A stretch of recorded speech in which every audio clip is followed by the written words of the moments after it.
Welcome to Mishika classes. Our today's topic is force, work and energy part number 3, and in today's class we are going to discuss about the energy and the types of energy. In previous classes we have discussed force, work. Both the topics we have already covered. We have left only with the energy and that we are going to discuss today. आज की हमारी class का topic क्या है? Force, work and energy की part number 3 की class है. आज हम डिस्कस करेंगे इसमें एनर्जी और उसकी टाइप्स के बारे में. फोर्स और वर्क हम पहले ही अपनी प्रीवियस क्लासेस के अंदर डिस्कस कर चुके हैं. If you like the video please like it, share it and subscribe my channel. सबसे पहले एनर्जी. एनर्जी किसे कहते हैं, एनर्जी क्या होती है, let's discuss that. What is energy? The capacity और ability to do work is called energy. किसी भी वर्क को, किसी भी काम को करने की जो क्षमता होती है, करने की जो कैपेसिटी होती है, ये साहस होता है उसमें, उसको एनर्जी कहा जाता है. ओके, ये तीनों ही जो टर्म्स है ना वो रिलेटेड है. सबसे पहले फोर्स बताया था आपको मैंने कि पुश और pull, that is called a force. फिर वर्क डन किसे कहा था कि हमने जो पुशिंग और पुलिंग करी है उसके अकॉर्डिंगली जितना डिस्टेंस उस ऑब्जेक्ट ने ट्रेवल किया उसको वर्क कहते हैं. अब उस ऑब्जेक्ट के अंदर कितनी ताकत है उस चीज को होल्ड करने की, वो कर सके उतना काम, that is called a energy. उसे एनर्जी कहते हैं. दोबारा से बताती हूँ, एक एग्जांपल देके आपको मैं अच्छे से समझाती हूँ. फॉर एग्जांपल एक बॉक्स है, मैंने क्या किया, उसको पुश करवाया, that is called a force. Box को मैंने पुश किया, that is called a force. Pushing a box is called a force. Clear हो गया? No, after pushing that box the box will move a some certain distance. वो अब box को मैंने push किया, उसने कुछ डिस्टेंस को मूव किया, that is called a work. उसे क्या कहा जाएगा? वर्क कहा जाएगा. ओके, तो क्लियर हो गया वर्क भी. अब एनर्जी किसे कहते हैं ना? अब वो वर्क बेसिकली क्या हुआ, उसके अंदर कितनी कैपेसिटी थी, जो मैंने पुश किया उसको, उसके अंदर कितनी कैपेसिटी थी कि वो होल्ड करके उतना डिस्टेंस को वो ट्रेवल कर सके, that is called the energy. उसे क्या कहते हैं? एनर्जी. ओके, एनर्जी के अंदर एक क्वालिटी होती है. क्या क्वालिटी होती है? जब भी हम वर्क करते हैं there is only a transformation of energy. when work is done there is only a transfer of energy. this is the quality of energy. ये एनर्जी की क्वालिटी होती है. क्या क्वालिटी है? कि जो एनर्जी होती है जब भी हम कोई काम करते हैं तो उससे क्या होता है, वो एनर्जी एक फॉर्म से दूसरी फॉर्म में ट्रांसफर हो जाती है. एंड व्हाट दिस कॉल्ड, इसको हम क्या कहते हैं? इसको कहा जाता है law of conservation of energy. What it is called? It is called law of conservation of energy. then what is the law of conservation of energy? it states that जब भी कोई लॉ की बात करेंगे ना स्टूडेंट्स, तो ये mind में रखना. आप छोटे हो, जब कल को बड़ी क्लास में जाओगे तब भी, किसी भी क्लास का किसी भी चीज का एग्जाम दे रहे हैं, जब भी हम कोई लॉ एक्सप्लेन करते हैं, it always started with the it state that, और you can say that law of conservation of energy states that. ये एक तरीका है, साइंस के स्टूडेंट स्पेशली समझे, कि जब भी हम किसी भी लॉ को लिखना स्टार्ट करते हो, या तो इट स्टेट दैट, इट का मतलब है जिस लॉ के बारे में पूछे हम उसके बारे में बता रहे हैं, या फिर आप उस लॉ का नाम दीजिए और देन इट स्टेट दैट ऐसा कहा गया है, ये लॉ ऐसा कहता है. क्या कहता है? Energy can neither be created nor be destroyed. Energy ना ही तो बनाई जा सकती है और ना ही कभी भी खत्म होती है. It only transform from one form to another. वो सिर्फ और सिर्फ एक ट्रांसफॉर्म से दूसरी फॉर्म में बदली जा सकती है. फॉर एग्जाम्पल, एक सबसे इजी एग्जाम्पल. ओके, अब क्या हुआ, मैं बोल रही हूँ तो मेरी एनर्जी यूज हो रही है ना, मेरी एनर्जी थोड़ी थोड़ी क्या हो रही है, कम होती जा रही है, मैं बोल रही हूँ. अब क्या हो रहा है, आप सुन रहे हो, तो मेरी जो एनर्जी बोलने में यूज हुई है वो आपने यूटिलाइज कैसे करी, उसको सुनने में कर रहे हो. तो this is a transformation of energy. ये ट्रांसफॉर्मेशन होगी एनर्जी की. मेरी एनर्जी वेस्ट नहीं हुई है, मेरी एनर्जी यूटिलाइज होगी. किस तरह? सुनने में आपके. तो it in this way we can say that energy is only transferring. Energy सिर्फ और सिर्फ क्या हो रही है, ट्रांसफर हो रही है एक फॉर्म से दूसरे फॉर्म में. फॉर एग्जाम्पल, अब एक और एग्जाम्पल देते हैं, सोलर सन. सोलर एनर्जी कैसे होती है? अब सन हीट करता है तो उससे क्या हो रहा है, वो एनर्जी अपनी लगातार जल रहा है, तो क्या कर रहा है, एनर्जी क्रिएट कर रहा है. And that energy we are utilising in doing different works by using a solar panel, by using a solar water heater, by using a solar cooker, or in the form of light also. अलग अलग form से हम इसको energy को use कर रहे हैं. तो what it is called, it is only transferring of energy, वो एनर्जी ट्रांसफर, जितनी सन ने हीट प्रोड्यूस करने में एनर्जी यूज करी उतनी ही अमाउंट की एनर्जी हमने अलग अलग फॉर्म से उसको यूटिलाइज कर लिया। तो we can say that energy can neither be created, इसलिए कहते हैं कि एनर्जी ना ही तो बनती है ना ही कभी खत्म होती है, बस सिर्फ और सिर्फ एक फॉर्म से दूसरे फॉर्म में बदली जाती है। It only transform from one form to another. Now अब हम बात करेंगे टाइप्स ऑफ एनर्जी की। There are several types of energy, अलग अलग तरह की एनर्जी। जब आप सराउंडिंग में घुमाओगे ना अपनी, मतलब देखोगे हमारे सराउंडिंग में आसपास क्या है, तो आपको दिखेगी एक नई एनर्जी, थोड़ा सा दूसरी तरफ देखोगे तो वहां पर दूसरी एनर्जी दिखेगी। Now one by one we are going to discuss each and every energy. अब हम एक एक करके ना सारी एनर्जीज को डिस्कस करेंगे। First is the chemical energy. सबसे पहले क्या है? Chemical energy. The energy which is released और ऑब्जॉर्ब्ड बाय द केमिकल रिएक्शन।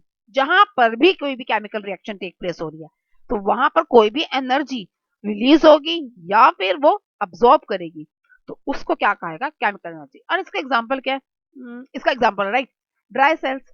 अब ड्राई सेल्स किसे कहते हैं? The cells which is used in the clocks, watches और फ्लैशलाइट्स, सभी के अंदर डालते हैं वो सेल्स जो छोटे छोटे से होते हैं। तो ये क्या हो रहा है? बेसिकली उनके अंदर क्या हो रहा है? केमिकल रिएक्शंस टेक प्लेस होती है। और वो केमिकल रिएक्शन क्या करती है? डेली हर टाइम प्रोसेस में आ रही है, तो उसकी वजह से हमारी जो वॉच है वो कंटिन्यूसली वर्क कर रही है, घूम रही है ना, टाइम दिखा रही है अकॉर्डिंगली, पहले सेकंड्स के फिर मिनट्स आवर्स, अकॉर्डिंगली वो ग्रो करती है। Second example, battery. जब लाइट चली जाती है तो हम इन्वर्टर से स्विच आउट हो जाती है, तो again that is called the battery. Next is the electrical energy. अगली क्या एनर्जी है? Electrical energy. What is the electrical energy? The energy which is work with the help of electricity. जो energy किसकी वजह से काम होती है? इलेक्ट्रिसिटी की वजह से काम होती है, that is called the electrical energy. क्या कहा जाता है? इस इलेक्ट्रिकल एनर्जी। फॉर एग्जाम्पल, अब अब आप ये वीडियो किस पे देख रहे हो? आइदर ऑन योर लैपटॉप्स और ऑन योर मोबाइल फोन्स और ऑन योर टैबलेट्स, यहीं पर देख रहे होंगे ना वो। अब ये चलते कैसे हैं? बाय डूइंग अ चार्जिंग, आपको उसको चार्जिंग करनी पड़ती है। And for that what you use electricity. आप क्या यूज करते हो? इलेक्ट्रिसिटी। तो electricity is used to charge your mobile phones, laptop, tablets on which you are seeing this video. Okay, तो ये सोर्सेज है जहां पर आप वीडियो देख पा रहे हो, तो उसको चार्ज करने के लिए किसकी जरूरत पड़ रही है? इलेक्ट्रिसिटी की। And that energy is called the electrical energy. उस एनर्जी का नाम क्या है? Electrical energy. Now the next energy is geothermal energy. अब what is geothermal energy? The energy which is generated or when the heat is produced by the earth। जब हमारी अर्थ जो है क्या प्रोड्यूस करती है? हीट प्रोड्यूस करती है। बिकॉज ऑफ दैट, तो अर्थ का जो टेम्परेचर है दैट इज राइज अप, वहां से जो टेम्परेचर वो राइज अप हो जाएगा, and that energy is called as a geothermal energy. उसे क्या कहते हैं? Geothermal energy. And the example is the hot springs, गर्म पानी के झरने। यू कैन सी काफी सारी जगह पर हॉट स्प्रिंग्स हैं। And the in India the Kullu Manali is a place, Kullu Manali में वो प्लेस है मणिकरण, मणिकरण के नाम से, जहां पर जियोथर्मल एनर्जी जनरेट हो रही है। वहां पर पानी टेम्परेचर इतना ठंडा है, still the water present there the near the geothermal energy is generated the is hot. जो पानी उसके पास का है वो कैसा है? गर्म है। Next is the heat energy. Next example क्या है? हीट एनर्जी का।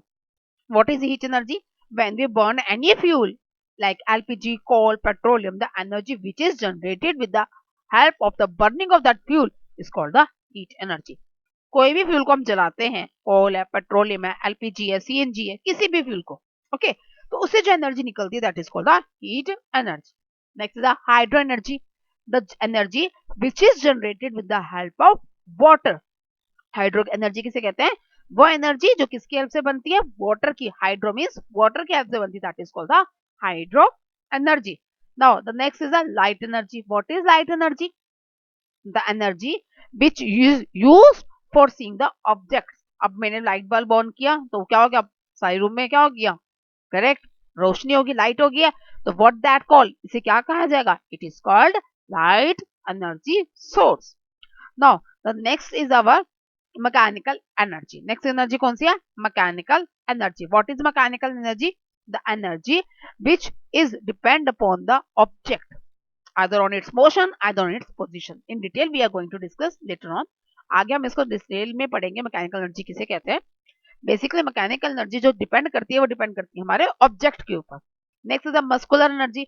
अब नाम से ही पता चल गया मसल्स यूज होने वाले हैं इसमें हमारी, यानी कि the energy which is generated with the help of our body strength, that energy is called as the muscular energy। उसे क्या कहा जाएगा, muscular energy कहा जाएगा। Now the next is the example is the nuclear energy, the energy which is generated with the help of the nuclear substances or the radioactive substances, either in the constructive form or in the destructive form। In the both the form it will generate the energy only। Okay, तो nuclear energy किसे कहते हैं, nuclear energy कहा जाता है वो energy जो nuclear substances की वजह से बनती है, चाहे वो कंस्ट्रक्ट अच्छे के लिए हो या बुरे के लिए हो। अब न्यूक्लियर रिएक्टर के अंदर जब ये एनर्जी यूज होती है तो अच्छे के लिए होती है, it will generate the electricity for us. लेकिन जब हम उसी एनर्जी को बॉम्ब्स के अंदर यूज करते हैं, एटम बॉम्ब्स, हाइड्रोजन बॉम्ब्स के अंदर, तो उसमें कंस्ट्रक्टिव डिस्ट्रक्टिव वे में हो जाती है, कंस्ट्रक्टिव वे की जगह डिस्ट्रक्ट नुकसान के लिए होती है। Again it will generate the energy that is called a nuclear energy. Now next is the solar energy। what is solar energy? The heat is generated within the sun। जो heat कहाँ generate हो रही है, सन में generate हो रही है, that is called the solar energy. उसकी वजह से जो एनर्जी प्रोड्यूस हो रही है that is called the solar energy. अब देखो तीन होगी एनर्जी हमारी जो हीट वाली है। एक तो हीट एनर्जी थी, उसमें क्या हो रहा था, फ्यूल बर्न हो रहा था। एक है जियोथर्मल एनर्जी, वो किसकी वजह से हो रही है, जो हीट हमारी कौन प्रोड्यूस कर रहा था, अर्थ कर रही थी। अब तीसरी कौन सी होगी हमारी, ये सोलर एनर्जी होगी। तो इसमें क्या हो रहा है, बेसिकली इसमें जो हीट है वो कौन प्रोड्यूस कर रहा है, आवर सन, हमारा सन प्रोड्यूस कर रहा है। तीनों में ही हीट इन्वॉल्व है, बट जो तीनों की जो एनर्जी का फॉर्मेट है that is totally different. Now the next energy is our sound energy. Sound energy किसे कहते हैं, the energy which produces sound. जो एनर्जी क्या प्रोड्यूस करेगी, साउंड प्रोड्यूस करेगी, that is called the sound energy. For example our loud speakers produce करते हैं ना साउंड। अगर लाउड स्पीकर अटैच करते हैं तो वो क्या करते हैं, हमारे साउंड को एम्पलीफाई कर देते हैं, बढ़ा देते हैं, दूर तक हमें आवाज को सुनाई देने में हमारी हेल्प करते हैं। Now the next is the wind energy. The energy which is generated with the help of wind. तेज हवा की वजह से जो एनर्जी प्रोड्यूस होती है that is called the wind energy. It is used to drive in the wind mills. इसकी वजह से क्या होता है, विंड मिल्स चलती हैं, और विंड मिल चलने से क्या होता है, you can do a various activities which is connected. जो भी उसका ऑपरेशन होगा उसके अकॉर्डिंगली वो काम करेगी। ओके, तो ये जो है ज्यादातर हमारे जो इंडिया के अंदर ओडिशा वाला जो पार्ट है वहां पर आपको विंड मिल्स बहुत देखने को मिल जाएंगे। स्पेशली जो इसके लिए बेसिकली क्या चाहिए, इसके लिए रिक्वायरमेंट होती है अब बिग ग्राउंड्स की, बहुत बड़े बड़े ग्राउंड्स की जरूरत है, ताकि जो विंड जो ड्राइवेंस हो रही है, जो विंड चल रही है, वो उसको प्रॉपर्ली कैप्चर कर सके जो विंड मिल्स है। Now this is the forms of the energy. ये अलग अलग फॉर्म्स की एनर्जी है, sound energy, heat energy, chemical energy, light energy, muscular energy, mechanical energy, nuclear energy. All this are the types of energy, different different forms की energies हैं इसमें basically. Now we are going to discuss the mechanical energy को हम discuss करेंगे। मैंने आपको बताया था ना मैकेनिकल एनर्जी किसे कहते हैं, जो ऑब्जेक्ट की वजह से होती है। First is the kinetic energy. दो तरह की होती है वो, kinetic energy and the potential energy. पहले हम काइनेटिक एनर्जी डिस्कस करेंगे। The energy which is produced by the motion of the object. जो एनर्जी किसकी वजह से हो रही है, मोशन की वजह से, किसी भी ऑब्जेक्ट के मूविंग पार्ट की वजह से जो एनर्जी प्रोड्यूस हो that is called kinetic energy. For example I am playing a cricket, मैं क्रिकेट खेल रही हूँ, the ball is moving, ball is throwing, ball को फेंका, तो वो जो बॉल की वजह से जो एनर्जी जनरेट होएगी नियर माय बैट, बैट के पास, that is called the kinetic energy. क्या हुआ उसकी वजह से, काइनेटिक एनर्जी प्रोड्यूस हो गई है क्योंकि बॉल जो है मूविंग में। Now the next is the potential energy and the energy which is produced by the position of the object.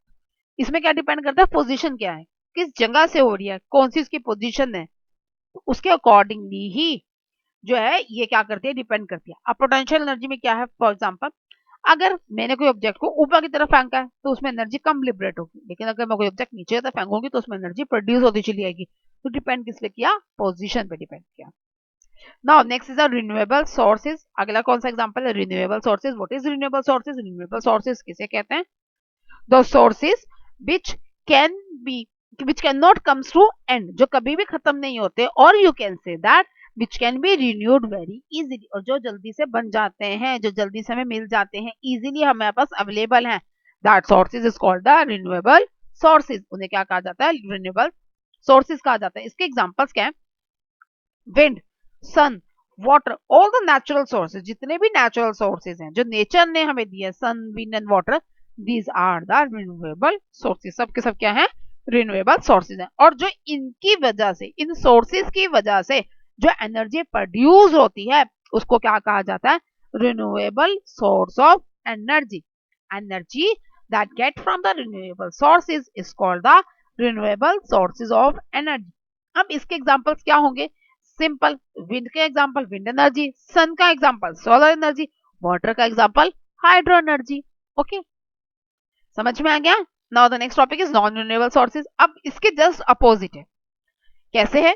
The sources which comes to an end, होता है which can not come to end, इसमें क्या हो जाएगा? विच comes to and, जो खत्म हो सकते हैं, और विच कैन नॉट रिन्यूड इजिली, जो जल्दी से बनाए नहीं जा सकते, जल्दी से अवेलेबल नहीं हो सकते हैं, वो सब के सब क्या है? नॉन रिन्यूएबल सोर्सेज हैं। अब इसका एग्जांपल्स क्या है? The coal and the petroleum. सबसे नेचुरल एग्जांपल सबको पता ही है, कोल और पेट्रोलियम। बहुत साल लगते हैं, थाउजेंड्स मिलियंस ऑफ ईयर्स लगते हैं कोल और पेट्रोलियम को बनने के लिए। अब इनकी वजह से जो एनर्जी प्रोड्यूस होती है, the energy which we get from the non renewable sources is called as non renewable source of energy. अब इसका एग्जांपल क्या है?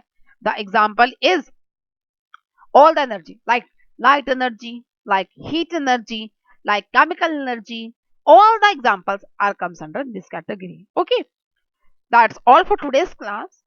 इस पूरे टॉपिक के अंदर वर्क, फोर्स एंड एनर्जी में किसी को कोई भी डाउट है, you can comment me and you can ask me, I will give you reply. Thank you.